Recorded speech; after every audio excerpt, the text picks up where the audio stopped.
So you might be in this situation where for some reason your Instagram account is telling you that there's an incorrect username or incorrect password, depending on what you're trying to fill in the information side. Now, if you're getting this pop-up, you have to double, triple, quadruple check that you're typing in the right information for your particular account. So number one, I start off with the username.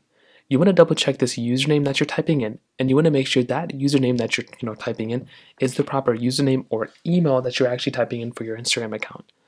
So make sure it's the right one, make sure it's the one that you're actually kind of putting in properly. And this in and of itself is the easiest way to go and fix this problem. So do that, and this in and of itself can be the first way you can go and fix this problem. Same thing goes for the password. Double check that password, double check it, triple check it, do whatever you need to do. Think about if you've recently changed your password, if you move things around. That could be another way that this may not be working for you.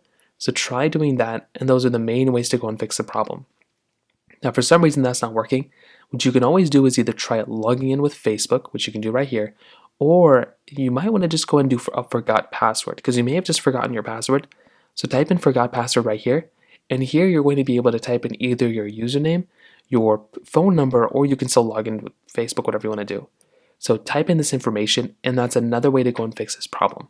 Like I said before, most of the time it's just you forgot your username password combination, and that's going to be the main way to go and fix it. Now there's a chance where that may not even be the issue either. What you're going to want to do here is you want to go and check out websites like downdetector.com, isitdownrightnow.com, and you want to see if Instagram or Facebook or WhatsApp or Meta in general are down. If Instagram or these types of websites are down, they'll show like this, and if they're down like massive spikes like this, then you're basically just going to have to wait it out until they fix it and try logging back in again later. So that pretty much covers it up there. If you have any other thoughts or questions, let me know in the comment section below. Hit the like button, that'll mean so much, but definitely hit that subscribe button. More importantly than everything else, I love every single one of you guys. Hopefully I'll catch you guys in the next video.